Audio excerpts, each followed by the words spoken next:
వదిలేతే కోడి బొడ్డిని కూడా వదిలేటట్లేరా వీళ్ళు.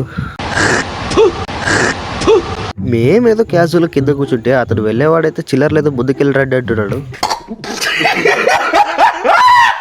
ఈ రోజు మ్యాటర్ ఏంటంటే నేను నా 2 ఫ్రెండ్స్ కలిసి ఎక్కడికైనా బయటికి వెళ్ళి ఏమో తిందామని అనుకున్నాం.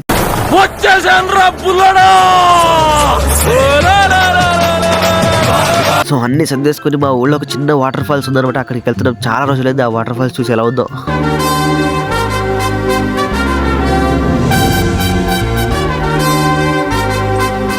ఇక్కడ కనిపిస్తున్నారు వీళ్ళిద్దరు. నేను చాలా లోయెస్ట్ ప్లేస్ లో ఉన్నప్పుడు వీళ్ళ నాకు చాలా హెల్ప్ చేశారు అనమాట అన్ని విషయాల్లోనూ. అదేదో అంటారే డైవర్స్ ఫ్రెండ్స్ అని. నాకుండే 10 డైవర్ట్ లో వీళ్ళిద్దరు ఒకటి అనమాట.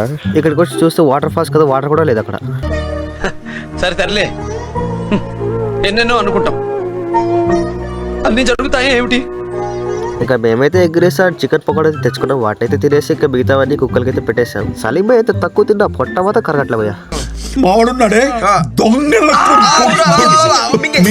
ఏ మాటగా మాట భయ. ఇలా అడవికి వచ్చి దొరికినవన్నీ దొరికినట్టు తింటా ఉంటే ఆ ఫీలే వేరు. అంతేగా అంతేగా.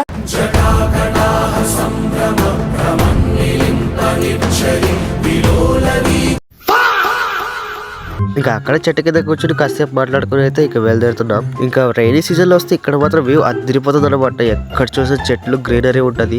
ఈ బళ్ళని తెలుగులో ఏమంటారు నాకు తెలియదు, కానీ చాలా టేస్టీగా ఉంటాయి ఇవి మాత్రం. ఇంకా వెళ్లే దారిలో బాదం జ్యూస్ తాక్కుంటే అయితే ఇంటికైతే వెళ్ళిపోయినాం. సో ఇప్పటికైతే ఇంకా నెక్స్ట్ టాటా బాయ్.